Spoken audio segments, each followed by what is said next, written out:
క్రీస్తునందు ప్రియమైన దేవుని పిల్లలైన మీ అందరికీ కూడా క్రీస్తునామంలో శుభాభివందనాలు తెలియజేసుకుంటూ మరి ఈ సాయంకాల సమయంలో ఒక మంచి పాఠాన్ని దేవుడు రాయించిన విశేషమైన కొన్ని సందర్భాలను మీకు బైబిల్ నుంచి చదివి వినిపించి కొన్ని అమూల్యమైన రహస్యాలను దేవుని మదిలోని దాగి ఉన్న కొన్ని విలువైన సమాచారాన్ని బైబిల్ ద్వారా మీకు అందించాలి అనుకుంటున్నాను.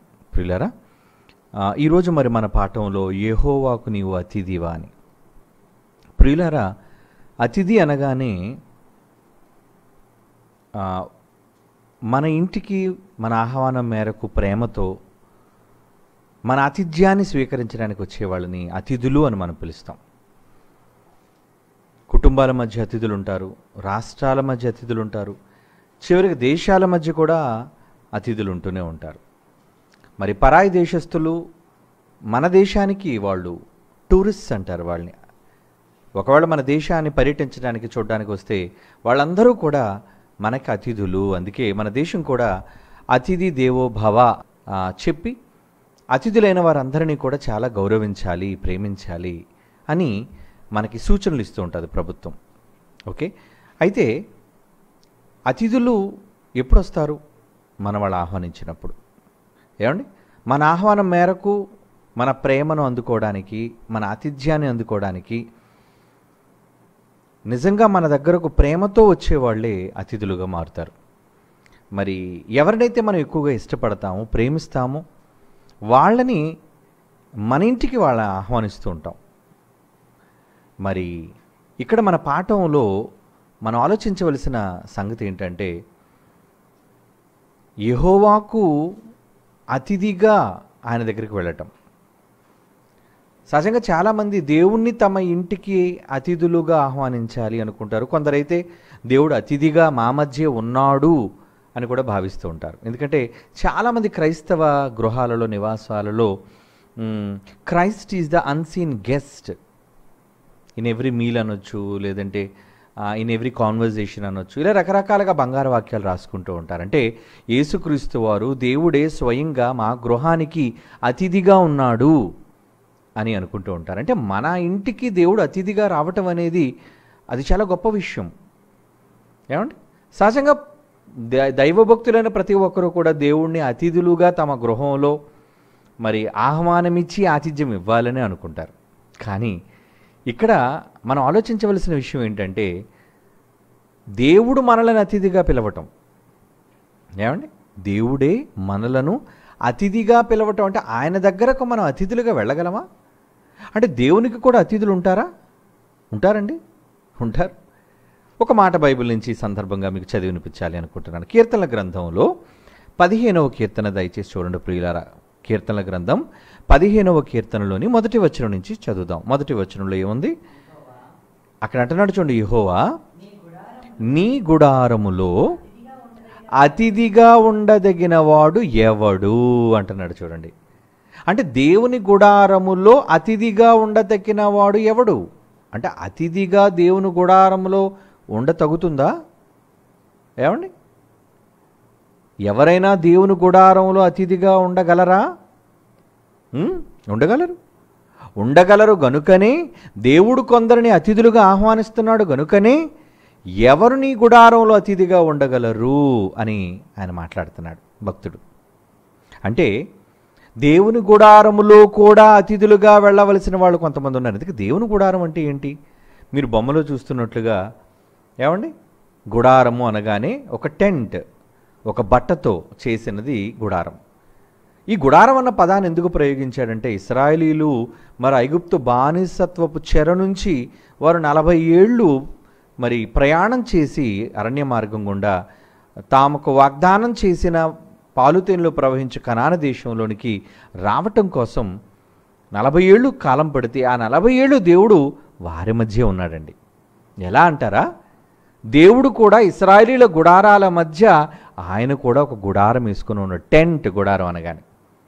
అంటే గుడారం అనగానే ఆయన వారితో నివసిస్తున్నాడు అని అర్థం.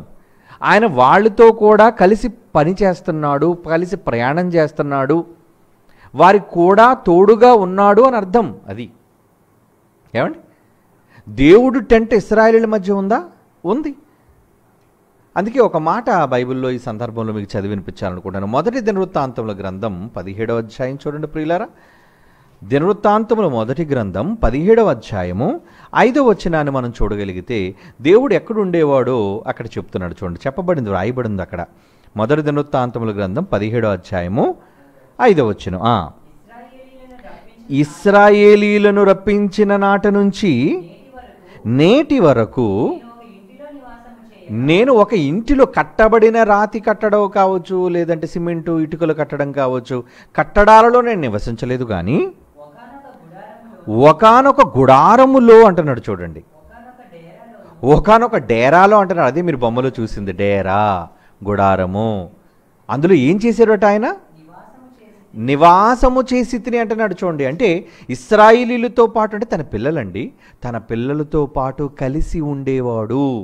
గుడారం అయితే దాన్ని సాక్ష్యపు గుడారం అనేవాళ్ళు, మందసం ఉండే గుడారం అనేవారు. ఎందుకంటే ఆ గుడారంలో ఏముండేది? ఆ గుడారంలో 2 స్థలాలు ఉండేవి. ఒకటి పరిశుద్ధ స్థలము, మరొకటి అతి పరిశుద్ధ స్థలము. అంటే ఈ పరిశుద్ధ స్థలములో కొన్ని వస్తువులు ఉండేవి, అతి పరిశుద్ధ స్థలములో మందసం ఉండేది, దానిపైన బంగారు కెరూబులు, అందులో మరి దేవుడు ఇశ్రాయేలులకు ఇచ్చిన నిబంధనలు ఇవన్నీ కూడా అందులో ఉండేవారు. అంటే దేవుడు అక్కడ ఉండేవాడు, అది పవిత్రమైన స్థలము అని హెబ్రీ పత్రికలో మనం చూడగలం. అది పరిశుద్ధ స్థలము, అతి పరిశుద్ధ స్థలము అనే 2 భాగాలు కూడా హెబ్రీలకు రాసిన పత్రికలో చూద్దాం ఒకసారి. హెబ్రీ పత్రిక 9వ అధ్యాయం 2-3 వచనాలు చూడండి. హెబ్రీ పత్రిక 9వ అధ్యాయం 2-3 వచనాలు ఏమంటున్నాడండి అక్కడ? ఎలా అంటే, మొదట ఒక గుడారమును ఏర్పరచబడెను, అందులో దీపస్తంభము, బల్ల, దాని మీద ఉంచబడిన రొట్టెలు ఉండను, దానికి పరిశుద్ధ స్థలం అని పేరు. అంటే దేవుని గుడారం అండి. రెండవ తెరకు ఆవల అతి పరిశుద్ధ స్థలమును గుడారం ఉండెను, అందులో సువర్ణ ధూపార్తి, అంతటా బంగారు రేకులతో తాపబడిన నిబంధన మందసమును ఉండెను. ఆ మందసములో మహిమగల మన్నాగల బంగారు పాత్ర, చిగిరించిన అహరోను చేతికర్ర, నిబంధన పలకలను ఉండెను. దానిపైన కరుణాపీఠము కమ్ముకొనుచున్న మహిమగల కిరూబులు ఉండెను. ఏమండి? అంటే ఈ మొదటి గుడారం, రెండో గుడారం అంటున్నాడు అంటే అది దేవుని ఉన్న చోటు. మరి మొదటి గుడారంలోనికి ఎవరు వెళ్ళాలి? రెండో గుడారంలోనికి ఎవరు వెళ్ళాలి? మొదటి గుడారంలోని యాజకులు మాత్రమే వెళ్ళగలరండి. రెండవ గుడారంలోనికి మాత్రం అందరూ వెళ్ళడానికి వీల్లేదండి. ప్రధాన యాజకుడు మాత్రమే వెళ్ళాలి, చీఫ్ ప్రీస్ట్. అది ఎప్పటికి వెళ్ళాలి, ఎన్నిసార్లు వెళ్ళాలి అంటే 7వ వచనంలో చూడండి, అదే అధ్యాయము, హెబ్రీ పత్రిక 9వ అధ్యాయము 7వ వచనం చూడండి, ఏమంటున్నాడు అక్కడ? సంవత్సరమునకు ఒక్కసారి మాత్రమే ప్రధాన యాజకుడు ఒక్కడే బలులను అర్పించిన రక్తము చేత పట్టుకొని రెండవ గుడారములోనికి ప్రవేశించాలి. అంటే అక్కడ ఎవరున్నారు? లోకాలను కలుగజేసిన శక్తి స్వరూపుడైన తండ్రి ఉన్నాడు. అదండి ఆయన గుడారం. అంటే దేవుని నివాసం అని అర్థం. అక్కడ గుడారం అనే పదప్రయోగం ఎందుకు జరిగిందంటే దేవుడు డేరాల్లోనూ గుడారాల్లోనూ వాళ్ళ మధ్య ఉండేవాడు. అది అతి పరిశుద్ధ స్థలం. అది అందరూ వెళ్ళడానికి వీల్లేదు. ప్రధాన యాజకుడే సంవత్సరానికి ఒక్కసారే వెళ్ళాలంట. ఏమండి?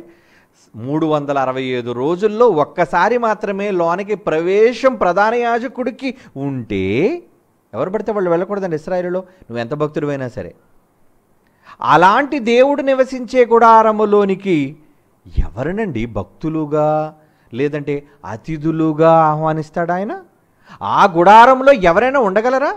ప్రధాన యాజకుడే సంవత్సరానికి ఒకసారి వెళ్ళి రావాలంటే అక్కడ ఉండడానికి కుదరదు. కానీ ఇక్కడ భక్తుడు ఏమంటున్నాడు తెలుసా? ఏమండి?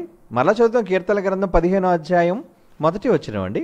15వ కీర్తనలోని మొదటి మాట, యెహోవా నీ గుడారములో అతిథిగా ఉండతగినవాడు ఎవడు?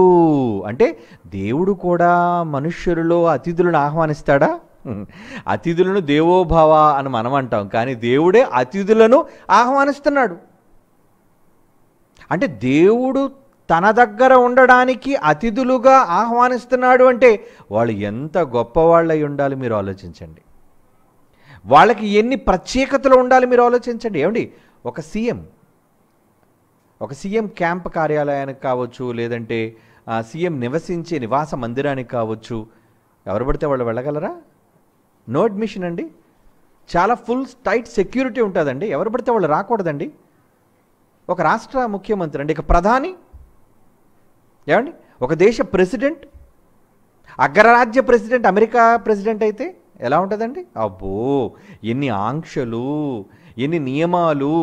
ఏమండి, వైట్ హౌస్లో ప్రెసిడెంట్ని ఎందుకంటే అది వైట్ హౌస్ అనేది ప్రెసిడెంట్ నివాసం ఉండే చోటు అమెరికాలో. అత్యంత కట్టుదిట్టమైన ప్రపంచంలోనే భద్రతా ఏర్పాట్లున్న ప్రదేశమే అదేనండి వైట్ హౌస్. అక్కడ అమెరికా ప్రెసిడెంట్ ఉంటాడు అక్కడ. ఇప్పుడు డొనాల్డ్ ట్రంప్ ఆయన ఉన్నారు, ఏమండి. మరి అలాంటి అతిథులుగా ఆయన నిన్ను ఆహ్వానించి వైట్ హౌస్కి పిలవటం అంటే అది ఎంత వండర్ అండి. ఎవరైనా ఒకవేళ అప్పుడప్పుడు అమెరికా ప్రెసిడెంట్ కూడా అండి కొంతమందిని, అంటే దేశం కోసం ప్రాణాలు అర్పించిన వాళ్ళు, దేశం కోసం త్యాగం చేసిన వాళ్ళు, ఇలా ఉన్నతమైన గొప్ప గొప్ప కార్యాలు చేసిన వాళ్ళని వైట్ హౌస్కి డిన్నర్కి ఆహ్వానిస్తాడు, ఏమండి, అమెరికా ప్రెసిడెంట్. అంటే ఒక అమెరికా ప్రెసిడెంట్ ఆతిథ్యం కోసం మీరు వైట్ హౌస్కి వెళ్ళడం అంటే ప్రపంచంలో అదే గొప్పది, ఆ గొప్ప ఆతిథ్యం అని చెప్పాలి, ఏమండి. ఆఫ్టర్ ఆల్ భూమి మీద ఉన్న ఖండాలలో ఒక ఖండం, ఏమండి, అమెరికా అయితే అమెరికాలోని అగ్రరాజ్యం, ఒక దేశం అయితే, ఏమండి, ఆ దేశానికి ఒక అధినేత నిన్ను విందుకు పిలిచాడు. కానీ ముల్లోకాలను ఏలే ఒక మహాశక్తి స్వరూపుడు నిన్ను అతిథిగా తన గుడారానికంటే తాను నివసించే చోటికి పిలుస్తాడా? మీరు వెళ్ళగలరా? వెళ్ళగలరండి, వెళ్ళగలరు. అతిథులుగా మీరు ఆయన గుడారానికి వెళ్ళగలిగే అవకాశం ఉంది సుమా. ఎవరిని పడితే వాళ్ళు రానివ్వడం ఆయన. ఎందుకంటే అసలు ఆయన దగ్గరికి వెళ్ళటమే చాలా కష్టం. ఎలా అంటారా? సమీపింపరాని తేజస్సులో ఆయన మాత్రమే ఉంటాడండి. ఆయన ఒక్కడే ఉంటాడండి, అందరికీ అందులో అనుమతి లేదండి. తిమోతి పత్రికలు అంటాడు, మొదటి తిమోతి పత్రిక 6వ అధ్యాయం 16వ వచనం చూడండి. మొదటి తిమోతి పత్రిక 6వ అధ్యాయం 16వ వచనంలో ఏమంటున్నారు? సమీపింపరాని భయంకరమైన తేజస్సులో ఆయన మాత్రమే వసించుచు అమరుడండి, అమరుడండి దేవుడు, అమరత్వము గలవాడై ఉన్నాడు. మనుషులలో ఎవడునూ ఆయనను చూడలేదు, ఎవడునూ చూడనేరడు అని చెబుతున్నాడు. అలాంటి దగ్గరికి ఎవరండి వెళ్ళగలరు? మనుషుల్లో వెళ్ళగలరండి, వెళ్ళగలరు. యెహోవాకు నువ్వు అతిథివి కాగలవా? అవును, నిజంగా మీరు యెహోవా గుడారానికి అతిథిగా వెళ్ళాలి అనుకుంటే ఇదిగోండి ఇప్పుడు నేను చెప్పే మాటలు జాగ్రత్తగా మీరు వినాలి. మీరు కూడా యెహోవాతో భోజనం చేసి ఆయన తన గుడారానికి మిమ్మల్ని ఆహ్వానించే అతిథులు మీరు కావచ్చు. ఇది after all white house president ఇచ్చే ఆహ్వానం చాలా చిన్నదండి ఈ భూమి మీద. అది చాలా చిన్ని ఆఫర్, అది చాలా చిన్ని ఇన్విటేషన్. ఒకవేళ అమెరికా ప్రెసిడెంట్ మిమ్మల్ని భోజనానికి పిలిస్తే, ఒక ముఖ్యమంత్రి డిన్నర్కి మిమ్మల్ని పిలిస్తే అవి చాలా చిన్నవి. అదే లోకాలను కలుగజేసిన యెహోవా కన్నతండ్రి మహాదేవుడు, ఆయన నిన్ను అతిథిగా తన దగ్గరకు పిలవటం, నువ్వు ఆయన ఇంటికి వెళ్ళటం, ఆయన నీ ఇంటికి రావడం కాదు. నిజంగా మీ ఇంటికి ఆయన అతిథిగా వస్తాడా? నువ్వు ఆయన దగ్గరికి అతిథిగా వెళ్ళగలవా? అవునండి, అతిథిగా వెళ్ళాలి, వెళ్ళగలరు. ఎవరు వెళ్ళగలరు? ఎప్పుడు వెళ్ళగలరు? అలా వెళ్ళడానికి ఏం చేయాలి అని మీరు అనుకుంటారా? అయితే బైబిల్ చదవాలి మీరు. కీర్తన గ్రంథంలోనే మొదటి వచనం కదా మీరు చదివారు, జాగ్రత్తగా చదవాలి ఈ మాటలు. కీర్తనల గ్రంథంలోని 15వ కీర్తనలోని మరలా మొదటి నుంచి మరలా మనం చదువుకుందాం ప్రియులారా. అక్కడ ఏమంటున్నాడు? యెహోవా నీ గుడారములో అతిథిగా ఉండదగిన వారు ఎవరు? నీ పరిశుద్ధ పర్వతము మీద, దేవుడు మాత్రమే వసించే ఆ పరిశుద్ధమైన పర్వతము మీద నివసింపతగిన అర్హత ఎవరికి ఉంది?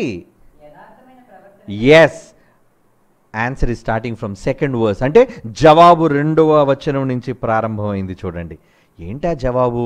ఎవరో తెలుసా? దేవునికి అతిథిగా వెళ్ళవలసిన వాళ్ళు, ఆయన గుడారములో అతిథిగా నివసింప అర్హత కలిగిన వాళ్ళు ఎవరో తెలుసా? యథార్థమైన ప్రవర్తన కలిగి. నీ ప్రవర్తన చాలా యథార్థంగా ఉండాలి, యథార్థవంతుడుగాను ఉండాలి, అబద్ధికుడుగాను ఉండకూడదు.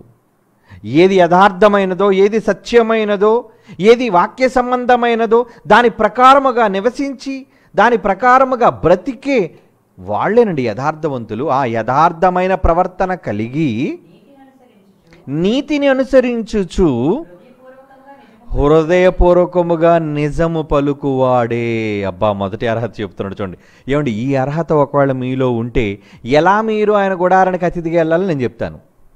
ఏమండి, ఏమంటున్నాడు? యథార్థమైన ప్రవర్తన కలిగి నీతిని అనుసరించుచు. నీతిని అంటే నీతి అనగా నమ్మకం. అవునా? అబ్రహాము దేవుని నమ్మెను, అది అతనికి నీతిగా ఎంచబడును. అంటే నీ నమ్మికే నీకు నీతి అవుతుంది. రోమపత్రికలో చెప్పబడింది ఆ మాట 4వ అధ్యాయంలో. అబ్రహాము దేవుని నమ్మెను, అది అతనికి నీతిగా ఎంచబడింది. అంటే దేవుని పట్ల నువ్వు నిజమైన నీతిమంతుడు కావాలి అంటే దేవుని నువ్వు నమ్మగలగాలి, ఆయన మాటలను నువ్వు నమ్మగలగాలి. అలా మీరు నమ్మిన నాడు మీరేమవుతుందో తెలుసా?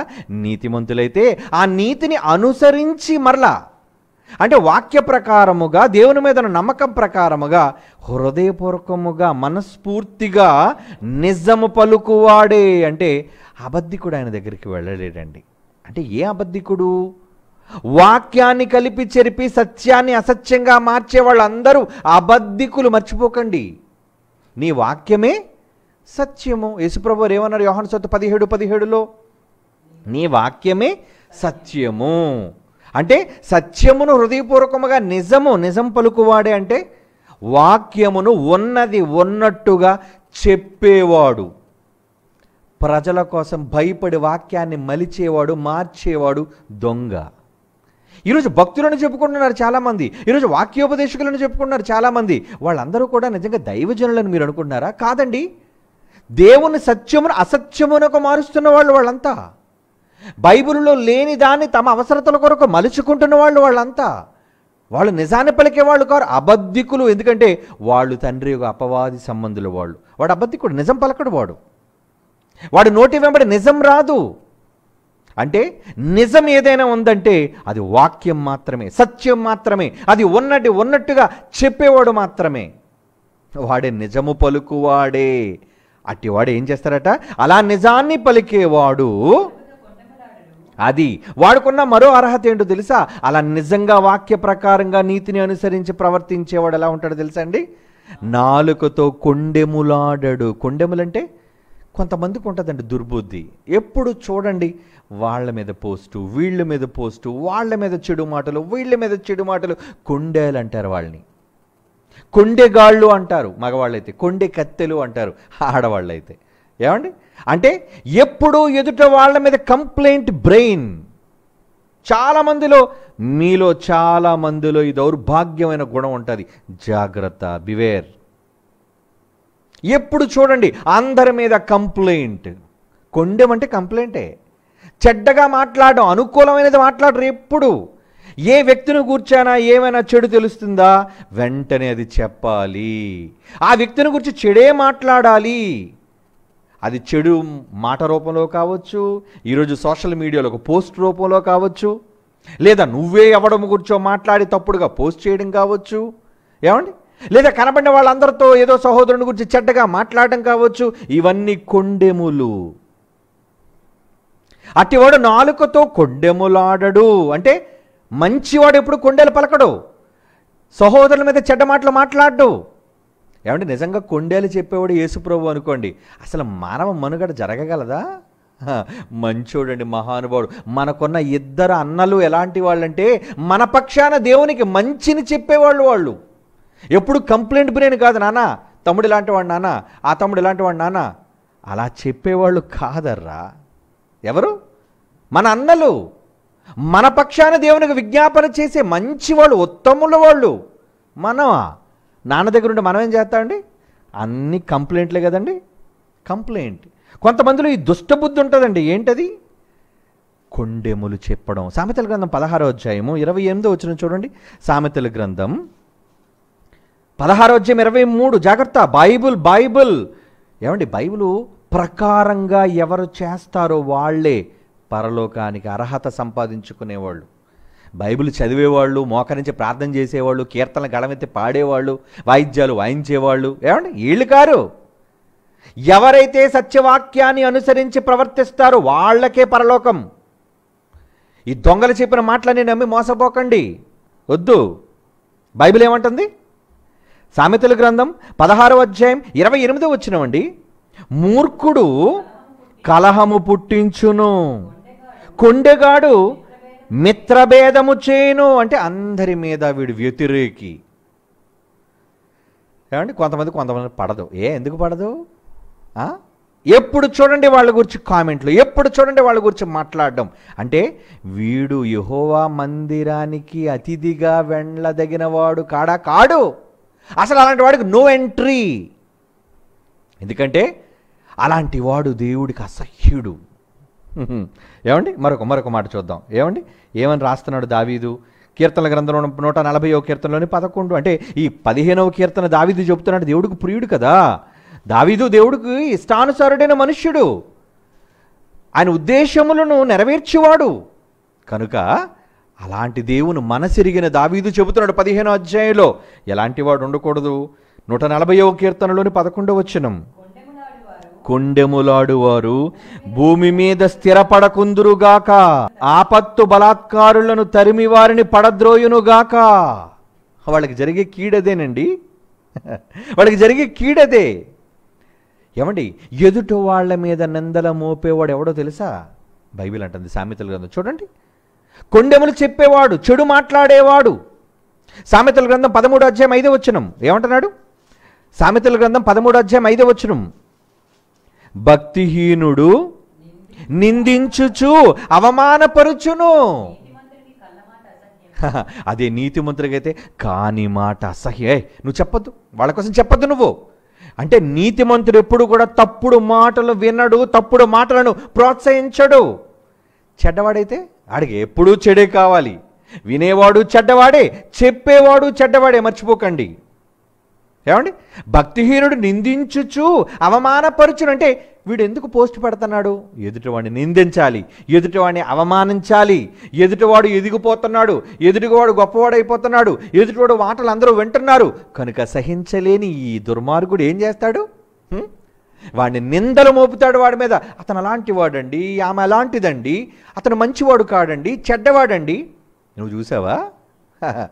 ఏమండి, ఇలాంటి వాళ్ళు యెహోవా మందిరములో గుడారములో నివసించడానికి అనర్హులు.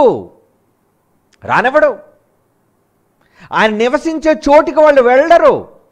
నిజంగా ఇప్పుడు యెహోవా నివసించేది మనలో అయితే నీలో ఆయన లేడు. ఆయన ఉన్న పరలోకానికి నిన్ను రానివ్వడు. తెలుసుకోండి. కొండేలు చెప్తే ఎంత పెద్ద తప్ప? ఆయన నివసించే చోటికి నువ్వు అసలు అతిథిగా కూడా రావడానికి నీకు అవకాశం ఉండదు.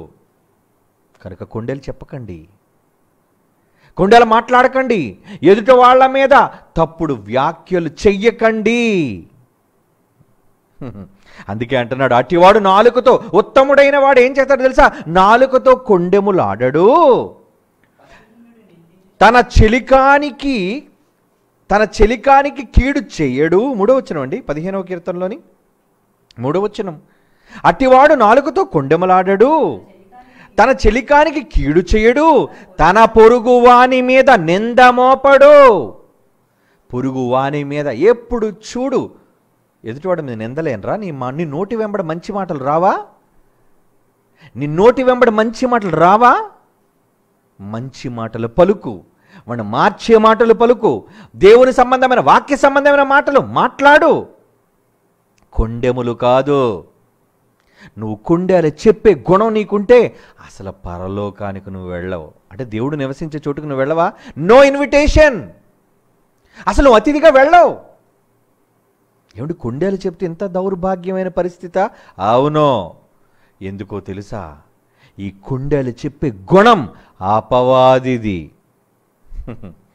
అపవాదిదండి, మనందరి విరోధి అయిన అపవాదిది కొండేలు చెప్పే గుణం.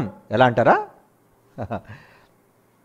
ప్రకటన గ్రంథం ఒక మాట చూడండి. ప్రకటన గ్రంథంలో రాయబడింది 12వ అధ్యాయం, ప్రకటన గ్రంథం 12వ అధ్యాయం 10వ వచనం, రాత్రింబగళ్ళు మన దేవుని ఎదుట మన సహోదరుల మీద నేరము మోపు వాడైన అపవాది, అబద్ధికుడు. అందరి మీద కంప్లైంట్. ఈరోజు కంప్లైంట్ బ్రెయిన్ ఉన్న ప్రతి ఒక్కరికి చెబుతున్నాను, మీరు పరలోకానికి వెళ్ళరు. This is true. ఇది నిజం, ఇది బైబిల్. ఎవరి మీద పడితే వాళ్ళ మీద కుండెలు మాట్లాడకండి.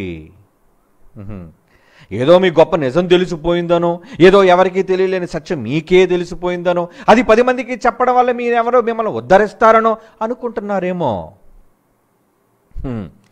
మీరు ఉద్ధరించకపోగా దుర్దశ మీకు రాబోతుంది, జాగ్రత్త. మీరు దేవుని గుడారములో ఉండడానికి, దేవుని దగ్గర నివసించడానికి అనర్హులుగా ప్రకటించబడుతున్నారు. అంటే మీ అర్హతను మీరే కోల్పోతున్నారు అని అర్థం. చదవండి 3వ వచనం. అట్టివాడు నాలుగుతో మంచివాడు కుండములు ఆడడు, తన చెలికాడు అంటే తన సహోదరుడు, తన స్నేహితుడి మీద కీడు చెయ్యడు, అంటే కీడు మాట్లాడు, కీడు చెయ్యడు, తనకు పొరుగు వాని మీద నింద మోపడు. ఇక 4వ వచనం.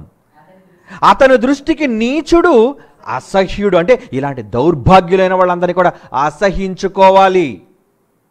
అబ్బా మంచి పోస్ట్ పెట్టావు తమ్ముడు, బ్రదర్ మంచి మాట చెప్పారు బ్రదర్, ఎంత వినసొంపుగా ఉంది, సిస్టర్ ఎంత గొప్ప మంచి మాట చెప్పామా, ఏంటి ఎదుటోళ్ళ మీద కుండెమా? అలాంటి మాటలు వినేవాడు ఎవరైనా, ఆడదే కానీ మగవాడే కానీ అలాంటి మాటలు మాట్లాడితే వాడిని ఎలా చూస్తాడట? దేవుని గుడారములో అతిథిగా ఉండదగిన వాడు ఎలా చూస్తాడట? అతని దృష్టికి నీచుడు అసహ్యుడు. అంటే ఎవరైతే పొరుగు వాని మీద కొండలు మాట్లాడతారో, పొరుగు వాని మీద కంప్లైంట్లు చేస్తారో వాళ్ళు దేవుని దృష్టికి అసహ్యులు. దేవుని గుడారములో అతిథులుగా ఉండవలసిన వాళ్ళు కూడా అసహ్యులుగా ఉంటారు. అంటే నువ్వు నిజంగా దేవుని గుడారంలో అతిథిగా ఉండదలిస్తే ఈ నీచులైన వాళ్ళందరినీ అసహించుకో, చెయ్యి అనాలి వాళ్ళని. చెయ్యి. ఏంట్రా మాట్లాడుతున్నావు? ఎవరి మీదరా మాట్లాడుతున్నావు? ఎవరి మీదరా కంప్లైంట్ చెబుతున్నావు? నువ్వు మంచోడువా? ఎదుటి వాడి మీద నేరాలు మోపే ప్రతి వాడు దొంగ, ఎదుటి వాడిని నీచంగా మాట్లాడే ప్రతి వాడు కిరాతకుడు, ఎదుటి వాని మీద తప్పులు మోపే ప్రతి వాడు అపవాది సంబంధి. మర్చిపోకండి. కీర్తన గ్రంథం 50వ కీర్తన 20వ వచనం. కీర్తన గ్రంథం 50వ కీర్తన 20వ వచనం అండి. నీవు కూర్చుండి నీ తల్లి కుమారుని మీద అపనిందలు మోపుచున్నావు. ఏం పనిరా నిందలు మోపడానికి నీకు? బైబిల్ వద్దురా మీకు? బైబిల్లో దేవుడు రాయించిన ఎన్నో అపురూపమైన మాటలు ఉంటే అవి చెప్పడానికి బదులు వాడిలాంటి వాడు, ఆమె లాంటిది, వీరిలాంటి వాళ్ళు, రే పోతారు మీరంతా. రాసుకోండి, నాశనానికి పోతారు మీరంతా. కొండలు చెప్పే అపవాది మీ అందరి బాబు వాడురా, వాడు అబద్ధికుడు. వాడు కొండలు చెప్పే గుణం పరలోకంలో ఉన్నప్పటి నుంచి వాడికి అదే గుణం, అందరి మీద అదే బాణి వాడిది. చదువుకున్నారు కదా ఇందాడ ప్రకటన 12లో ఏంటాడు గుణం? తన సహోదరుల మీద రాత్రింబగళ్ళు ఎల్లప్పుడూ మన దేవుని ఎదుట మన సహోదరుల మీద నేరము మోపు వాడైనా అపవాది. అంటే నువ్వు ఎవడి మీద నింద మోపుతున్నావంటే యువర్ ఎ డెవిల్. దుర్మార్గురాలివి నువ్వు, దుర్మార్గుడు నువ్వు, మర్చిపోకో. అద్దో చేతనైతే మంచి చెప్పు, చేతనైతే మంచి ప్రకటించు. కొండలు కావు, అందుకే నువ్వు ఆయన గుడారంలో ఉండదగిన వాడు కావు. 4వ వచనం. అందుకే అతని దృష్టికి నీచుడు అసహ్యుడు, అతడు యెహోవా యందు భయభక్తులు గలవారిని సన్మానించును. సన్మానిస్తున్నావు? మంచి వాక్యం చెప్పండి. సన్మానిస్తున్నావా? రే సమాజానికి మంచి మాటలు చెబితే పొగడ్డానికి బదులు ఎందుకురా అసూయ? నువ్వన్న మాటలకి లోకం ఏదైనా అమ్మ అనుకోవచ్చురా, కానీ దేవుడు అనుకోడురా. నిత్య జీవాన్ని ఇచ్చేది ఆయన గనుక, పరలోకాన్ని ఇచ్చేది ఆయన గనుక నీ మాటలకు లోకం నమ్మితే నమ్మని జానేదో పోనే. లోకం నమ్మని 750 కోట్ల మందిని అబద్ధాన్ని నమ్మినా పర్వాలేదు, కానీ నా దేవుడు నన్ను యథార్థవంతునిగా చూస్తే చాలు, నాకు చాలది. యథార్థంగా దేవునిగా బ్రతికే వాళ్ళకి చాలది. లోకంలో మనుష్యులు ఏదో అనుకుంటున్నారని ఎప్పుడూ బాధపడకండి, కానీ మీరు అలాంటి వాళ్ళతో కలవకండి. నిందలు మోపే వాళ్ళతోనూ, కొండెములు చెప్పే వాళ్ళతోనూ మీరు అవిశ్వాసులు వాళ్ళు విజ్జోడుగా ఉండకండి. కలియకండి వాళ్ళతో, స్నేహం చేయకండి వాళ్ళతో, నీచంగా ఎంచుకోండి వాళ్ళని.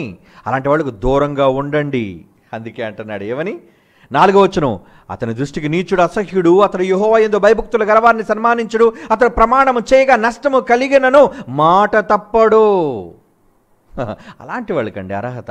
ప్రమాణం చేసిన తర్వాత మాట ఇచ్చాడు గనుక ఇచ్చిన మాట తప్పని వాడు ఎవరు? ఒక యోప్తా లాంటి వాడు. నేను విజయ ఉత్సాహముతో ఇంటికి వెళుతున్నప్పుడు నా గుమ్మంలోంచి ఏది ముందు వస్తాదో అది యెహోవాకు అర్పణ అన్నాడు. అంతే, ఇచ్చిన మాటను నెరవేర్చుకున్నాడండి యోప్తా. అవును, అంటే యెహోవా గుడారములు అంటే ఆయన దగ్గర నివసించే వారికి ఉండవలసిన అర్హతలు ఇవే. అంటే ఇవి ఉంటేనే ఆయన దగ్గర నువ్వు నివసిస్తావు, ఇవి ఉంటేనే ఆయన నిన్ను అతిథిగా పిలుస్తాడు. అంటే యెహోవా నిన్ను అతిథిగా పిలుస్తాడా? పిలుస్తాడు. ఎప్పుడు పిలుస్తాడో తెలుసా? నువ్వు చాలా ఉత్తముడు నాయన, నువ్వు ఎవరి కోసం చెడ్డ మాట్లాడవు నాయన, ఎవరిని గూర్చి కొండెములు చెప్పవు నాయన, ఎప్పుడు యథార్థవంతుడుగా నిజాన్ని పలుకుతావు నాయన. I love you my son, come on, నీతో నాకు విందు కావాలి. దేవుడు నిన్ను విందుకు పిలుస్తాడు. ఇలాంటి అర్హతలు నీకుంటే ఇప్పుడు పరిశీలించుకోండి, మీలో ఈ అర్హతలు ఉన్నాయో లేదో. ఈ అర్హతలు మీకుంటే అదృష్టవంతులు, అతిథులుగా దేవుని దగ్గరకు వెళ్ళే అవకాశం మీకుంది. ఆయన ఇన్విటేషన్ మేరకు ఆయనకు దగ్గరగా ఎవ్వడూ ప్రవేశించని ఆయన ఆంతరంగిక మందిరంలోనికి నువ్వు వెళ్ళే అవకాశం నీకుంది. కావాలా ఈ ఛాన్స్? అయితే డోంట్ మిస్ ఇట్. మరి ఏం చేయాలి? ఇదిగో బైబిల్లో చెప్పిన ఈ మాటల ప్రకారంగా మీరు చెయ్యగలగాలి. చేస్తారా? చెయ్యాలరా, చెయ్యాలి.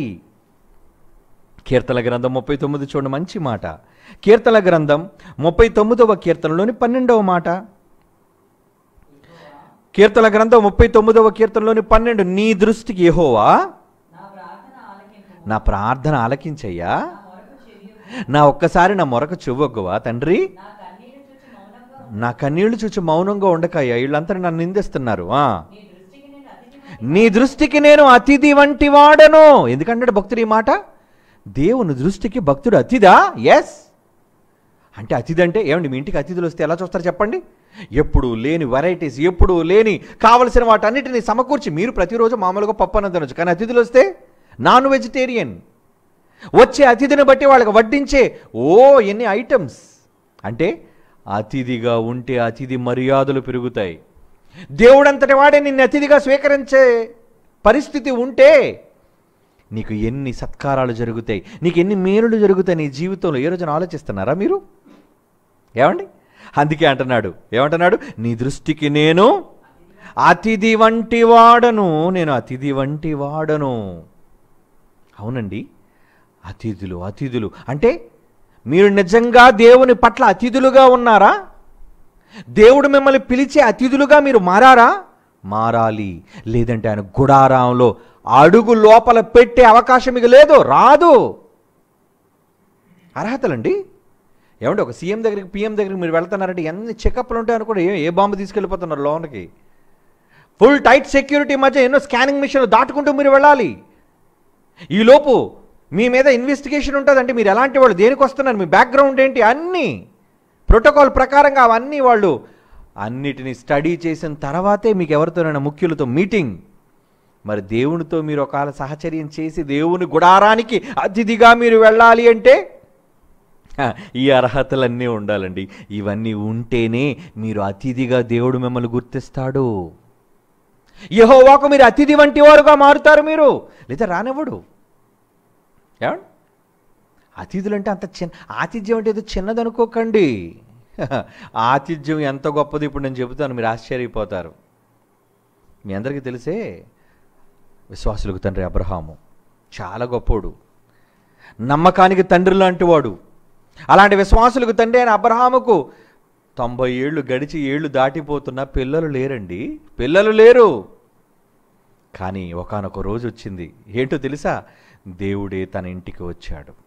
అది మీకు తెలుసు. ఆదికాండం 18వ అధ్యాయం మొదటి నుంచి మీరు చూడగలిగితే చూడండి జాగ్రత్తగా. ఆదికాండం 18వ అధ్యాయం మొదటి వచనము నుంచి, మరియు మమ్రే దగ్గరనున్న సింధూర వనములో అబ్రహాము ఎండవేళ ఉన్నాడటండి. గుడారపు ద్వారము దగ్గర ఉన్నప్పుడు యెహోవా అతను కనబడ్డాడు. అతిథి, ఆయన అతిథిగా నీ దగ్గరకు వచ్చాడు. ఏమండి? యెహోవాయే అబ్రహాము దగ్గరికి అతిథిగా వచ్చాడట. వచ్చినందుకు ఏం జరిగిందో చూడండి. ఏమంటే నేను చదువుతున్నాను 2వ వచనం. అతడు కన్నులెత్తి చూచినప్పుడు 3 మనుష్యులు అతని ఎదుట నిలువబడి ఉండరి. అతడు వారిని చూసి గుడారపు వాకిటి నుండి వారు ఎదుర్కొన్నట్టుకు పరిగెత్తుకొని నేల మట్టుకు వంగి సలాం అయ్యా నా ఇంటికి మీరు రావడం, నా గుడారానికి మీరు రావడం ఏంటయ్యా? ఏమండి వంగి ఏమన్నాడు చూడండి 3వ వచనంలో, ప్రభువా నీ కటాక్షము నా మీద నున్న ఎడల ఇప్పుడు నీ దాసుని దాటిపోవద్దు, ఒక్కసారి నా ఇంటిలోనికి రారా. ఎందుకు పిలుస్తున్నాడు, ఎందుకు ఆపమంటున్నాడు? 4వ వచనం, నేను కొంచెం నీళ్లు తెప్పించదును, దయచేసి కాళ్ళు కడుగుకొని ఈ చెట్టు కింద అలసట తీర్చుకునుడి. ఏమండి 5వ వచనం, కొంచెం ఆహారము తెచ్చేదను. ఏడు కొంచెం అన్నాడు. ఏమండి కొంచెం ఆహారం తెస్తానయ్యా, మీ ప్రాణములను బలపరుచుకునుడి, తర్వాత మీరు వెళ్ళవచ్చును, ఇందు నిమిత్తమే కదా మీ దాసుని ఎద్దుకు వచ్చిత్రని అనెను. వారు నీవు చెప్పినట్లు చెయ్యమనగా వెంటనే ఎప్పుడైతే దేవుడు అతని దగ్గరికి అతిథిగా వచ్చాడో, ఏమండి అబ్రహాం గారు ఏం చేశారు చూడండి. 6వ వచనం, అబ్రహాము గుడారములో నుండి శారా ఎదుగు త్వరగా వెళ్ళి, అమ్మాయి నువ్వు త్వరపడి 3 తూనికల మెత్తని పిండి తెచ్చి పిసికి బాగా మెత్తగా ఉండాలి రొట్టెలు, వాళ్ళ ఆహారం అదే కదండి, రొట్టెలు చేయమని చెప్పను. మరియు 7వ వచనం, అబ్రహాము పశువుల మందకు పరుగెత్తి, ఏంటి స్లో కాదండి, రన్నింగ్లో వెళ్ళాడటండి.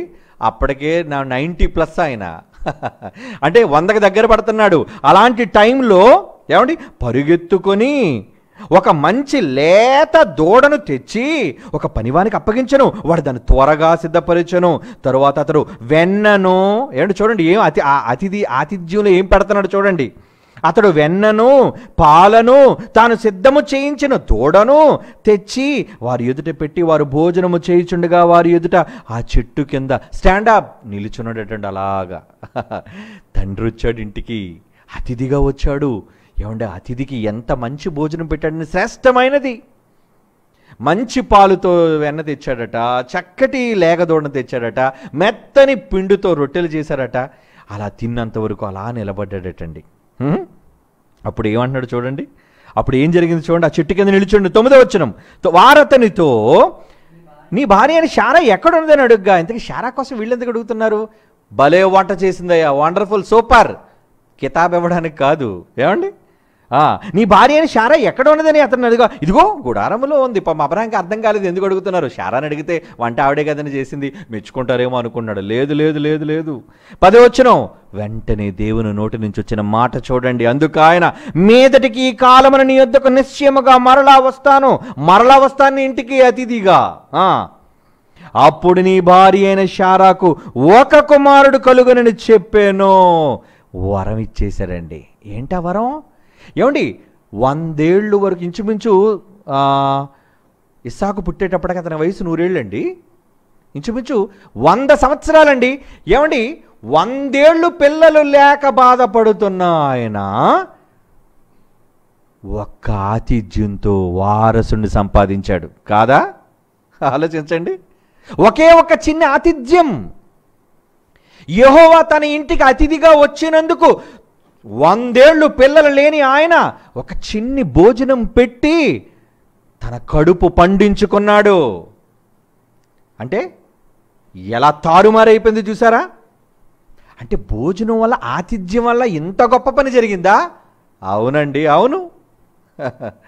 ఏమండి యెహోవాయే నీ ఇంటికి అతిథిగా వస్తే ఫలించని శారా గర్భం, మృతతుల్యమైన గర్భం, వెంటనే క్లక్ క్లక్ క్లక్ క్లక్ మొత్తం అంతా సిస్టమ్ అంతా రెడీ అయిపోయింది. అబ్రహాము గారి శుక్రకణాలు రెడీ అయిపోయి, మీదటికి వస్తాను, నీ చేతిలో బిడ్డ ఉంటాడు, వాడే నీ వారసుడు. అంటే వారసుడిని ఎలా సంపాదించాడు? ఆతిథ్యం ఇచ్చండి, ఆతిథ్యం ఇచ్చి. మరి నువ్వు ఆతిథ్యం ఇస్తావా? మనమా ఆతిథ్యం ఇవ్వటమా? ఏమండి ఎప్పుడు ఎవడైనా అతిథిగా పిలిస్తే వీళ్ళు మీద పడి తినేద్దామన్న బాపతే మందంతా. నువ్వు ఆతిథ్యం ఇవ్వవు. ఆతిథ్యం ఇవ్వాలి. ఎవరివ్వాలి? ఎప్పుడు ఇవ్వాలి? ఎలా ఇవ్వాలి? మంచి మాట అంటున్నాడు చూడండి. హెబ్రీయులకు రాసిన పత్రిక 13వ అధ్యాయం 1వ వచనం. హెబ్రీయులకు రాసిన పత్రిక 13వ అధ్యాయం 1వ వచనం. సహోదర ప్రేమ నిలువరముగా ఉండనీయుడి, ఆతిథ్యము చేయటం అసలు మర్చిపోకండి. దాని వలన కొందరు ఎరుగకయే దేవదూతలకు ఆతిథ్యము చేసిరి. ఎవరికి చేశారటండి ఆతిథ్యం? ఎరుగకయే దేవదూతలకు ఆతిథ్యం చేశారు. ఆతిథ్యం చేయడానికే మర్చిపోకండి. Don't forget. ఏమంటే కొన్ని మర్చిపోకూడదు, అందుకే మనం రిమైండర్స్ పెట్టుకుంటాం. దేవుడికి కూడా ఆతిథ్యం ఇవ్వటం రిమైండర్గా పెట్టుకోవాలి మీరంతా. ఎందుకంటే ఆతిథ్యం నిజంగా మీరు ఇస్తే మీ జీవితంలో జరగలేని అసంభవమైనవి సంభవిస్తాయి. జరగవు అనేవి జరుగుతాయి. అదే అబ్రహాము జీవితంలో జరిగింది. అప్పటి వరకు 90 ఏళ్ళు దాటిన పిల్లలు లేనివాడు ఒక చిన్న ఆతిథ్యం ఇచ్చి వరం కొట్టేశాడండి. ఆతిథ్యం తిన్నాడో లేదో, నాకు నచ్చావా అబ్రహాము, మంచి భోజనం పెట్టావు, వండర్ఫుల్, పిల్లలు లేరు కదా నీకు, నువ్వు నాకు చెప్పనవసరం లేదు, నాకు తెలుసు, మీదటకు వస్తాను, షారా గర్భవతి అవుతుంది అనేసాడండి. ఎంత భాగ్యం అండి! ఈ భాగ్యం ఎందుకు వచ్చిందో తెలుసా? విశ్వాసులకు తండ్రి అయిన అబ్రహాముకి ఒక చిన్ని ఆతిథ్యము వలన. అందుకే హెబ్రీ పత్రుడు అన్నాడు, ఆతిథ్యము చేయటం మరిచిపోకండి. ఇక ఆతిథ్యం చేసేటప్పుడు ఎలా చేయాలి? వచ్చారా బాబు, ఇప్పుడు వీళ్ళకి పెట్టాలరా, వద్దు. పెట్టేటప్పుడు ఎలా పెట్టాలో తెలుసా? మొదటి పేతురు పత్రిక, పేతురు రాస్తున్న మొదటి పత్రిక 4వ అధ్యాయం 9వ వచనం. మొదటి పేతురు పత్రిక 4వ అధ్యాయం 9వ వచనం అండి. మొదటి పేతురు పత్రిక 4వ అధ్యాయం 9వ వచనం. సణుగు కొనకుండా ఒకనికి ఒకడు ఆతిథ్యం చేయండి రా, ఆతిథ్యం చేయండి. ఎందుకు చెప్తుంది బైబిల్? ఆతిథ్యం వెనక ఉన్న రహస్యం. దేవుడే నీ ఇంటికి అతిథిగా వస్తే జరుగుతున్నవండి. ఇక దేవుడు నిన్ను అతిథిగా పిలిస్తే ఇంకెంత బాగుంటుందండి. Hats off. దేవుడే నీ ఇంటికి అతిథిగా వస్తే జరిగే మేలులు ఇవన్నీ. నిజంగా దేవుడే నిన్ను అతిథిగా మెచ్చి పిలిస్తే అది ఎంత వరం అండి. పిలుస్తాడండి. నువ్వు పిలిచేటట్టుగా నువ్వు ఉండాలి, పిలిచేటట్టుగా నువ్వు మారాలి, నీ ప్రవర్తన మార్చుకోవాలి. కొండలు చెప్పాడు ఇంటికి రాడాయనా, వాడి మీద కంప్లైంట్, వీడి మీద కంప్లైంట్, ఆమె మీద కంప్లైంట్, ఇలా కంప్లైంట్లు చేసే వాళ్ళంటే అసహ్యం ఆయనకి. వాళ్ళ ఇంట్లో అడుగు పెట్టను నేను, వాడు పిలిచినా రాను, నేను వాడిని పిలవను, నేను వాడు పిలిచిన వెళ్ళను. అదండి దేవుని మనసు. ఏమండి, అబ్రహాము చేసిన ఆతిథ్యం వలన తన గర్భాన్ని పండించుకున్నాడండి. ఆతిథ్యంలో అంత గొప్పది ఉందా? అందుకే ఆతిథ్యం చేయండి, మర్చిపోకండి. పెట్టేటప్పుడు కూడా సణుక్కొని పెట్టకండి అన్నాడు. అందుకే సణుగు కొనకుండా ఒకనికి ఒకడు ఆతిథ్యము చేయండి. పెట్టండి దేవుని సేవకులైన వాళ్ళకి, ఇవ్వండారా దేవుని సేవకులే, నిజముగా పనిచేసేవాళ్ళకి, దొంగలకు కాదు. మంచి అమూల్యమైన మాటలు చెప్పే వాళ్ళకి పెట్టండి. కష్టపడి ఓళ్ళ నుంచి దేవుని కోసం పనిచేసే వాళ్ళకి పెట్టండి. ఊరు మీద ఆవారాగా తిరిగే వాళ్ళకి కోసం కాదు, దొంగ ప్రార్థన చేసేవాళ్ళకి కాదు, మాయబోధలు చేసేవాళ్ళకి కాదు. దేవుడు అంటున్నాడండి, ఏమంటే కొంతమంది అతిథులు నచ్చనివాడు వచ్చాడు అనుకోండి, ఏం పెడతాం? ఉట్టుచారు పెడతాం. ఎందుకు? వీడు తొందరగా పోవాలని. కొంతమంది అతిథులు వస్తుంటారు, ఇప్పుడేటరా బాబు వచ్చారు బంధువులు, ఈ టైంలో వీళ్ళు వచ్చారంటే సాయంకాలం వచ్చిన బంధువులు తొందరగా వెళ్ళరట, సామెత. ఎందుకంటే ఉండిపోవాలి కదా, ఎక్కడికి వెళ్ళిపోతారు? ఉంటే వీళ్ళందరికీ పెట్టుకొని ఉండాలి కనుక తొందరగా తగిలేయండి. ఒకవేళ ఉన్నా వాళ్ళకి పెట్టేటప్పుడు సణుక్కొని పెడుతున్నావు అనుకో, అతిథి ఉంటాడా నీ దగ్గర? ఏమండి, గొడుక్కొని పెడితే ఉంటాడా? అసహించుకుంటాడు. వద్దు నీ భోజనం నాకు వద్దు, వెళ్ళిపోతాను నేను. ఏమండి, దేవుని విషయంలో కూడా మీరు అలా చేస్తున్నారా? దేవుని విషయంలో కూడా మీరు అలా చేస్తున్నారా? ఏమండి, ఒక గొప్ప దేవునికి ఆతిథ్యం ఇచ్చిన వాళ్ళ కోసం చెబుతాను చూడండి. ఎవరెవరికి ఇచ్చాడు? రోమిలికి రాసిన పత్రిక 16వ అధ్యాయం 23 అండి. ఏమండి, రోమిలికి రాసిన పత్రిక 16వ అధ్యాయం 23 అండి. ఏమంటున్నాడు అక్కడ? నాకు పౌలు అంటున్నాడు, యావత్ సంఘమునకు ఆతిథ్యం ఇచ్చు గాయు మీకు వందనములు చెప్పుచున్నాడు. అబ్బో, ఎవరికి ఇచ్చారటండి ఆతిథ్యమీనా? టోటల్ చర్చ్ అంతరికి ఇచ్చాడండి ఆతిథ్యం. నాకును యావత్ సంఘమునకు ఆతిథ్యం ఇచ్చాడు. ఏమంటే ఒకళ్ళిద్దరిని భోజనాన్ని పిలడమే కష్టం, కానీ నిజంగా సంఘం అంతటినీ భోజనానికి పిలిచాడంటే వండర్ఫుల్ మ్యాన్, గాయ్. అందుకే రాయబడింది ఆయన కోసం. ఏమండి, గాయి సంఘం అంతటికి ఆతిథ్యం ఇచ్చాడటండి. అంటే అందరి కోసం రాసి ఏదో మామూలుగా చెప్తున్నాడు, ఖజానాదారుడు అరెస్ట్ మీకు వందనాలు చెప్తున్నాడు, లేదంటే పలానా వ్యక్తి మీకు వందనాలు చెప్తుంది అని రాస్తూ గాయి కోసం ఏమంటున్నాడు? గాయం మీకు వందనాలు చెప్తున్నాడు అనలేదు. యావత్ సంఘమునకు ఆతిథ్యం ఇచ్చానంటే అతను చేసిన స్పెషల్ పని ఏంటంటే సంఘం అంతటికి, భక్తులందరికీ ఆతిథ్యం ఇచ్చాడు.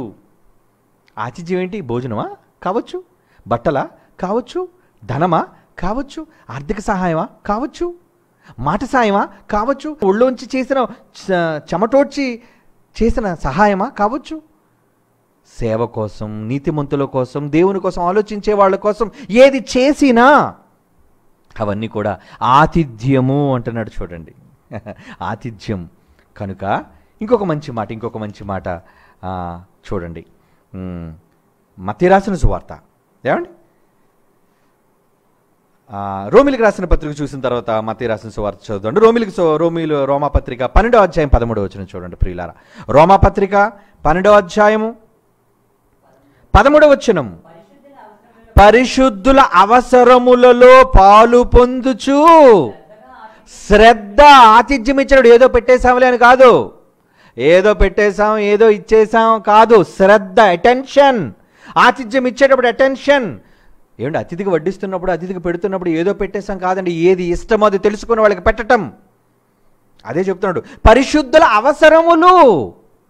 సేవ చేస్తున్న వాళ్ళ అవసరాలు ఏంటి, పరిశుద్ధుల అవసరాలు ఏంటని, పరిశుద్ధుల అవసరములలో పాలు పొందుచు శ్రద్ధగా ఆతిథ్యం ఇచ్చుచు ఉండుడి. శ్రద్ధగా ఆతిథ్యం ఇవ్వండి అంటున్నాడు. అంటే ఆతిథ్యం ఎలా పడితే అలాగ ఇవ్వకండి అతిథులకి. దేవుడే వచ్చాడు, అబ్రహాం దగ్గరికి దేవుడే వచ్చాడు అతిథిగా. ఎలా వచ్చాడు అతిథిగా? అవసరం రూపంలో వచ్చాడు, సహోదరుల రూపంలో వచ్చాడు. మత్తయి సువార్త 25వ అధ్యాయం చూడండి. ఏమండి? మత్తయి సువార్త 25వ అధ్యాయం 40వ వచనం. మత్తయి సువార్త 25వ అధ్యాయం 40వ వచనం చాలాసార్లు చదివారు ఈ మాట. అందుకు రాజు, మిక్కిలి అల్పులైన ఈయన సహోదరుల్లో ఒకరికి మీరు చేసితిరి గనుక నాకు చేసితిరి ఆతిథ్యం. వాళ్ళకి పెట్టడం కాదు మీరు భోజనం, వాళ్ళకి మీరు సహాయం పంపడం కాదు, నాకు పంపారు, నాకు అన్నం పెట్టారు. ఏమిటి వచ్చింది? దేవదూతలే కదండి, దేవుడు కాదు కదండి. 3 దేవదూతలు వచ్చారు. దేవదూతలేమో పిండి మంచి మెత్తగా రొట్టెలు పిసికితేనేమో అవి తిన్నారు, లేకదొండ తిన్నారు, బాగా వెన్న ఉన్న పాలు తాగారు, లేదంటే ఏవో మంచి వెన్నపోసంతా తిన్నారు. తిన్నది వాళ్ళైతే దేవుడు వరం ఇచ్చారేటండి? దేవుడు కాదు కదా తిన్నది. అంటే దేవుడు పంపగా వచ్చిన వాళ్ళకి పెట్టినా మీ పంట పండినట్టే, దేవుని ద్వారా వచ్చిన వాళ్ళకి మీరు పెట్టినా మీ జీవితంలో అద్భుతం జరిగినట్టే. అదండి. కనుక దేవుడు చేస్తాడు ఎప్పుడు? మిక్కిలి అల్పులైన ఈ నా సహోదరులలో ఒకనికి మీరు చేసితిరి గనుక నాకు నాకు నాకు చేసినట్లే. దేవదూతలకు పెట్టారంటే నాకు పెట్టావు అబ్రాహాము. నన్ను ప్రేమించాయా, నువ్వు నిలబడ్డావు చేతులు కట్టుకొని. నన్ను ప్రేమించేయా, వయస్సు ముసలితనంలో కూడా పరిగెత్తావు మందల దగ్గరికి. నాకు మంచి మాంసం, లేత మాంసం కావాలని తిన్నది దేవదూతలైనా వరం ఇచ్చేది నేను. కారణం, నన్ను గౌరవించావు, నువ్వు నన్ను అతిథిగా నువ్వు స్వీకరించావు కనుక. ఏమండి, మరి నిజంగా ఇలాంటి సందర్భాల్లో మనం నిజంగా దేవునిని అతిథిగా మనం పిలవగలుగుతున్నావా? దేవునికి ఆతిథ్యాన్ని మనం ఇవ్వగలుగుతున్నావా? ఏం చేస్తున్నారండి? అతిథిగా మా దేవుడు యేసుప్రభు మా ఇంటిలో అతిథిని బోర్డు పెట్టుకోవడం కాదు. బోర్డు పెడతాడు ఏమని? Christ is the head of this house. ఆ ఇంటిగా? నీకురా, నీకు. Christ is the head of this house. ఇది ఇల్లు, ఇది యెహోవా కట్టిన ఇల్లు. ఆ ఇదిగా అది కాదు. ఏమండి?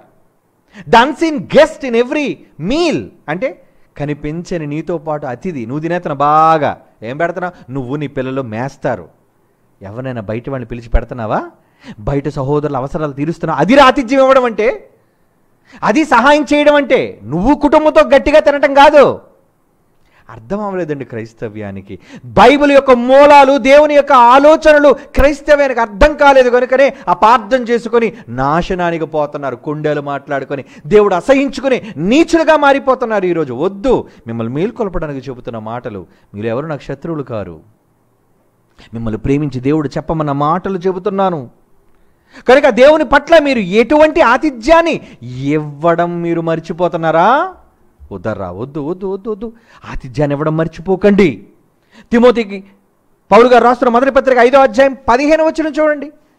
తిమోతికి రాస్తున్న మొదటి పత్రిక 5వ అధ్యాయం 15వ వచనం ఏమంటున్నాడు అక్కడ?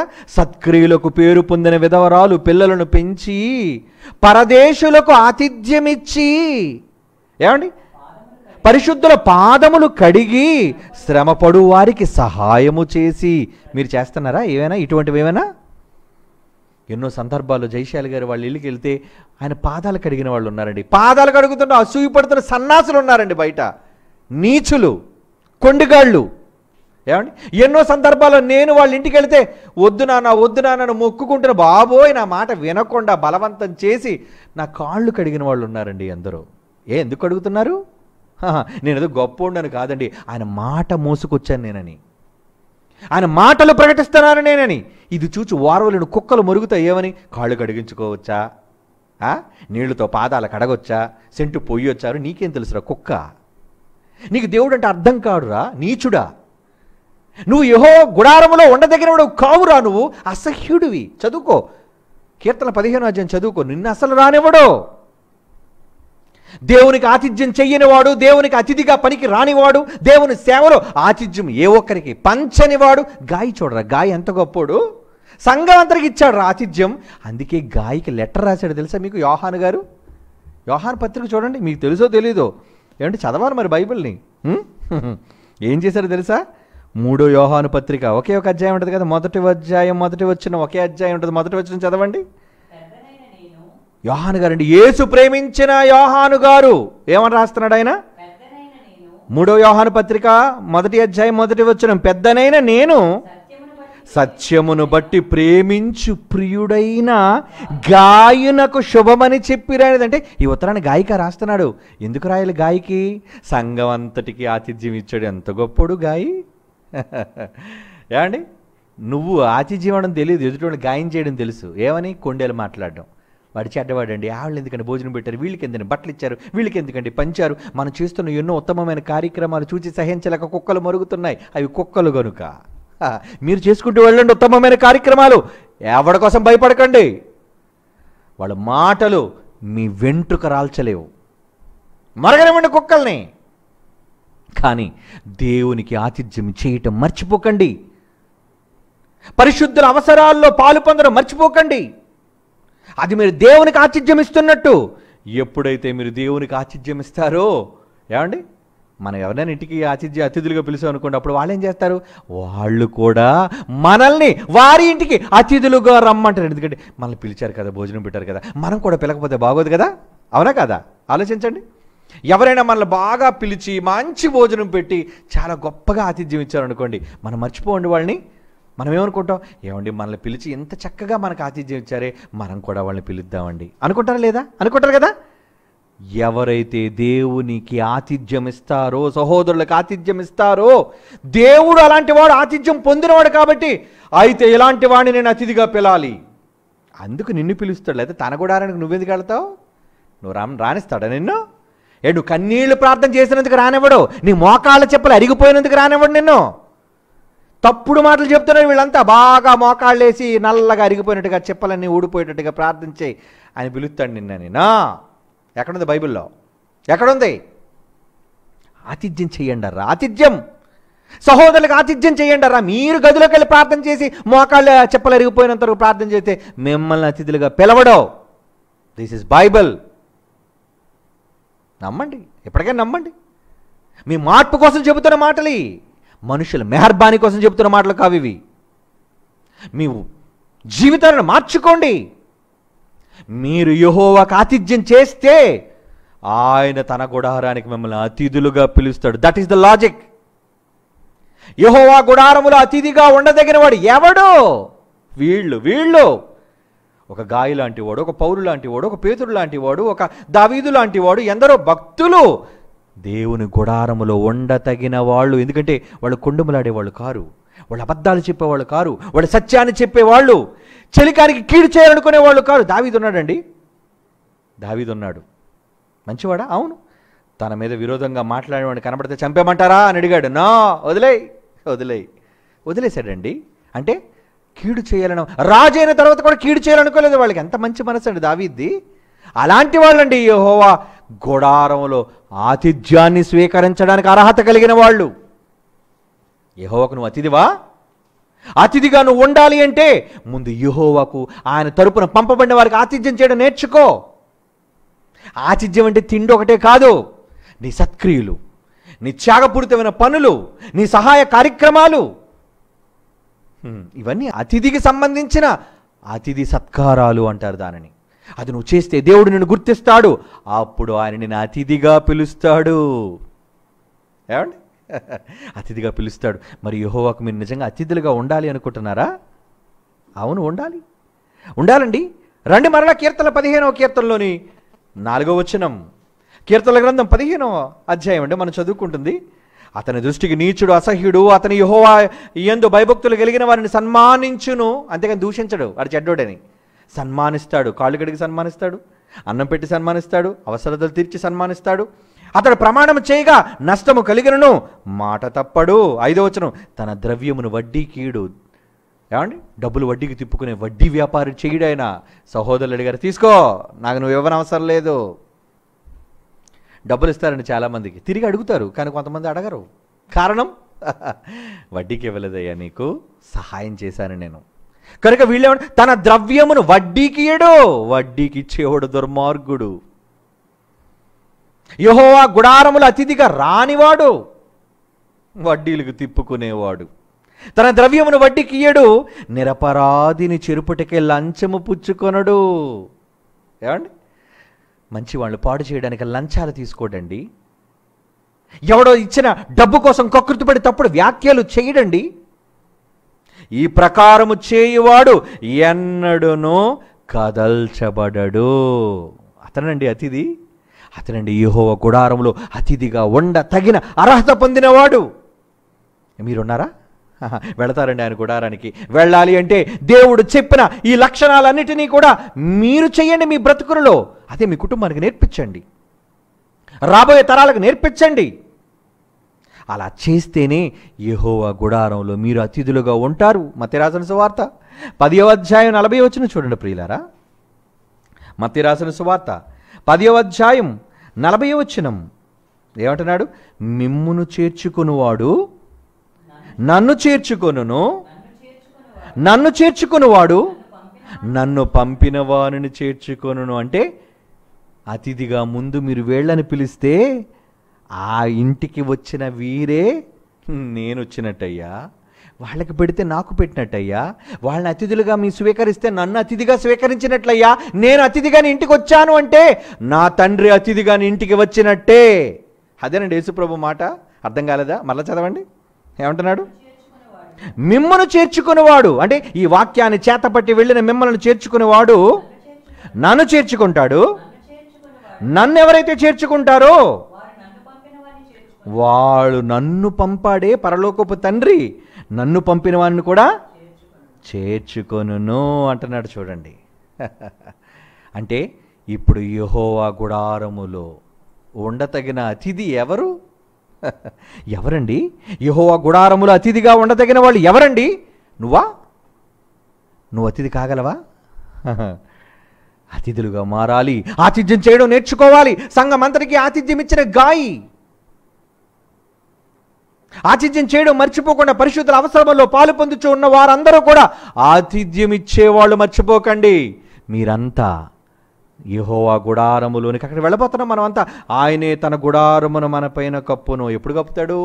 అక్కడ గుడారం ఉంది. గుడారం అంటే భూమి మీద కాదు, ఇశ్రాయేలు మధ్య గుడారం కాదండి. అక్కడ గుడారం ఉంది. ఏంటా గుడారం? ప్రకటన గ్రంథంలో చూడండి అంటాడు. ప్రకటన గ్రంథం 21వ అధ్యాయం ఏమండి 3వ వచనం. ప్రకటన గ్రంథం 21వ అధ్యాయం 3వ వచనం. ఇదిగో దేవుని నివాసం మనుషులతో కూడా ఉన్నది, ఆయన వారితో కాపురముండును, వారు ఆయన ప్రజలయుందురు. దేవుడు తానే వారికి దేవుడై ఉండి వారికి తోడయుండును. వారి కన్నుల ప్రతి బాష్ప బిందువు తుడిచివేను, మరణం ఇక్కడ ఉండదు. ఏమండి, దుఃఖమైనను ఏడ్పైనను వేదనైనను ఇక్కడ ఉండదు, మొదటి సంగతి గతించిపోయాను. ఏమండి అని ఆయన చెబుతూ ఇంకొక మంచి మాట, కరెక్ట్గా నేనన్న మాట చూద్దాం. ప్రకటన గ్రంథం 7వ అధ్యాయం చూడండి 15వ వచనం. ఎస్, ప్రకటన గ్రంథం 7వ అధ్యాయం 15వ వచనం. అక్కడ ఏమంటున్నాడు చూడండి. సింహాసనాసీనుడైన వాడు తానే తన గుడారం, అంటే అక్కడ సింహాసనం దగ్గర కూడా గుడారం అంటున్నాడు. ఏంటి? ఆ గుడారంలో నువ్వు ఉండతగిన అతిథివైతే పరలోకంలో నీ ఎంట్రీ ఉంది. లేదా రానివ్వండి. నువ్వు అనుకుంటున్నావేమో ఈ పనులేవి చేయకుండా ఏదో చేశానని చెప్పుకున్న దౌర్భాగ్యులందరూ కూడా దేవుని గుడారంలోనికి ప్రవేశించరు. That is heaven. ఆయన సింహాసనం ఉన్న దగ్గర గుడారం ఉందో తెలుసా మీకు? అది మరలా చదవండి ఆ మాట. ప్రకటన గ్రంథం 7వ అధ్యాయం 15వ వచనం. సింహాసనాసీనుడైన వాడు తానే తన గుడారమును వారి మీద కప్పును. ఇంకా అందువలన వాడు దేవుని సింహాసనము ఎదుట రాత్రింబగళ్ళు ఆయన ఆలయములో ఆయనను సేవించుచున్నారు. వండర్ఫుల్ కదండి. యెహోవా గుడారములో యెహోవాకు నీవు అతిథివి కావాలి. అప్పుడే నీకు పరలోక ఇన్విటేషన్, ఆహ్వానం. కమాన్ మై సన్, నిన్న ఆహ్వానం, ఆ మహాలోకానికి నీకు ఆహ్వానం రావాలి అంటే ముందు భూమి మీద ఆతిథ్యం చేయడం మర్చిపోవద్దు. చేయి ఆతిథ్యం. ఆతిథ్యం ఇచ్చే ముసలితనంలో కొడుకును కొట్టేశాడు ఎవరు? మన విశ్వాసులకు తండ్రి అబ్రహాము. మరి నువ్వు పరలోకానికి కొట్టేయలేవా? ఆతిథ్యం ఇస్తే పరలోకం అండి. పరిశుద్ధుల అవసరంలో పాలు పొందితే పరలోకం అండి. వాట్ ఏ లక్కీ ఛాన్స్ ఏమండి. అప్పుడప్పుడు వైకుంఠపాళి ఆడేటప్పుడు 5వ దగ్గర నుంచి ఒకేసారి 99కి నిచ్చిన ఉంటుందండి. వండర్ఫుల్ అంటే నిజంగా దొరికితే పావులు ఉండవు, ఏముండవు, డైరెక్ట్ నిచ్చిన. ఇంకా తర్వాత ఒకటి పడితే మీరు పంట వైకుంఠంలోనికి వెళ్ళిపోయినట్టే, వైకుంఠపాళిలో. అవునా? ఇది కూడా అలాంటి నిచ్చెనండి. పరిశుద్ధులకు అవసరాలలో పాలు పొందుచు ఆతిథ్యం చేయడం మర్చిపోకండి. శ్రద్ధగా చెయ్యండి, సణుగు కొనకుండా చెయ్యండి. ఆతిథ్యం ఆతిథ్యం ఆతిథ్యం ఆతిథ్యం అని ఎందుకంటాడు బైబిల్లో? ఆయన గుడారంలో నిన్ను ఒకరోజు అతిథిగా పిలుస్తాడు. కమాన్, ఇన్విటేషన్. పరలోకం నుంచి నీకు ఆతిథ్యం. నాతో పాటు నా గుడారంలో నా సింహాసనం ఎదుట రాత్రింపగళ్ళు. కమాన్, మనం అంతా కూడా ఆతిథ్యం తీసుకుందాం. అది కొందరికి మాత్రమే. ఆ కొందరిలో మీరుంటారా? ఆ కొందరిలో మీరు ఉండాలి అనుకుంటే ఇదిగో ఇప్పుడు మీరు విన్న మాటలన్నిటి ప్రకారం చెయ్యండి. కొండలు చెప్పడం మానేయండి. అది అసహ్యం దేవునికి. తప్పుడు సమాచారాన్ని ఎదుట వాళ్ళ కోసం మాట్లాడడం ఆనేయండి. మరలా 15వ అధ్యాయం అంతా చదవండి ఒక్కసారి. దేవుని గుడారములో అతిథి. ఒక్క మాట చదువుకుందాం మరలా కీర్తనలు ముగించుకునే ముందు. 15వ కీర్తనలోని మొదటి మాట, యెహోవా నీ గుడారములో, ఆ పరలోక గుడారములో అతిథిగా ఉండదగిన వాడు ఎవడు? నీ పరిశుద్ధ పర్వతం మీద నివసింపదగిన వాడు ఎవడు అని అడిగి 2వ వచనం నుంచి సమాధానం చెబుతున్నాడు. చూడండి, ఇలాంటి వాడు మాత్రమే నీకు అతిథులుగా ఉండగలరు. అందుకే అబ్రహాము, ఇస్సాకు, యాకోబు ఎందరో పితరులైన వాళ్ళు అతిథులుగా మారిపోయారండి. ఆయన గుడారానికి వెళ్ళబోతున్నారు. మరి నీవు ఈ తరంలో పరిశుద్ధుల అవసరాల్లో పాలు పొంది పరిశుద్ధుల ప్రతి అవసరాన్ని తీర్చి ఆతిథ్యం చేయటం మరచిపోకండి అని బైబిల్ చెప్పింది. మరవకండి. రిమైండర్గా పెట్టుకోండి. యెహోవా నిన్ను అతిథిగా పిలవబోతున్నాడు కనుక యెహోవాకే నువ్వు అతిథివి కాబోతున్నావు. What a pleasure, what a wonder, what an awe. ఎంత గొప్ప విషయం. వెళదామండి, ఆయన దగ్గరికి వెళదాం. భూమి మీద ఆతిథ్యం ఇచ్చి యెహోవాకు అతిథులుగా మారిపోదాం. దేవుని సేవకునికి సహాయం చేస్తున్నావా? ఒక సహోదరునికి ఇస్తే యేసుకిచ్చానని గుర్తించావా? దేవుని సేవకునికి సహాయం చేస్తున్నావా? ఒక సహోదరునికి ఇస్తే యేసుకిచ్చానని గుర్తించావా? రోగి అయిన నీ సహోదరుడు ఎవరనుకున్నావు? రోగి అయినది యేసుక్రీస్తని చెబుతున్నాడు. రోగి అయిన ఈ సహోదరుడు ఎవరనుకున్నావు? రోగి అయినది యేసుక్రీస్తని చెబుతున్నాడు. గుర్తించావా నీ సోదరుడెవరు? సహాయం చేస్తున్నావా నువ్వు క్రీస్తుకేనని? గుర్తించావా నీ సోదరుడెవరు? సహాయం చేస్తున్నావా నువ్వు క్రీస్తుకేనని?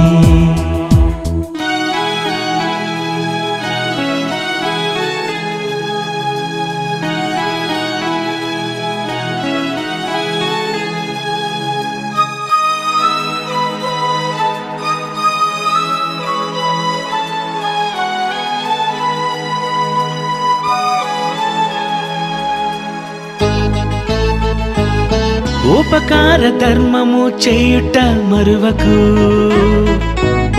తన సేవలో కష్టపడుతున్న వారికి ఉపకార ధర్మము చేయుట మరువకు.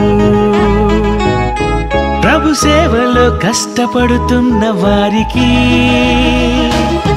ఆతిథ్యమిస్తే మరువడు. అబ్రహామునే మరచిపోలేదు. అట్టి యాగములు తనకు ఇష్టము, అవి తండ్రికే గుర్తు చేయును. తన జ్ఞాపకార్థ గ్రంథములు రాసుకున్నాడుగా. నీ వెళ్ళినప్పుడు నీతో ఆయన చెప్పుకుంటాడుగా. నీవు చేసావని, అది తనకు చేసావని అది నీకు తెలియాలని నీ కొరకే రాశాడుగా. నీవు చేశావని అది తనకు చేశావని అది నీకు తెలియాలని నీ కొరకే రాశాడుగా.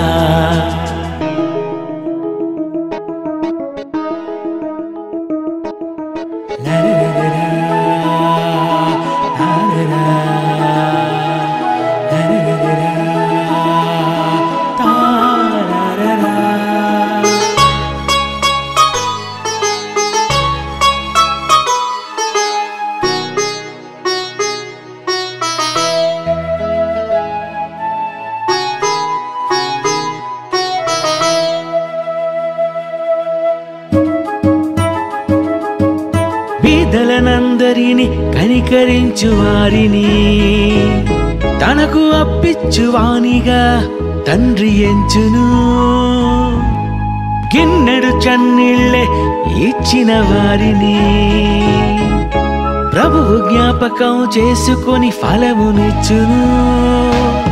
తన సేవకులకు నీవిచ్చిన సహోదరులను ప్రేమించిన అల్పులైన వారికి చేసిన ధర్మ కార్యాలన్నీ చేరును. మరిచిపోలేదు నిన్ను యేసుతో గుర్తు చేశాడుగా.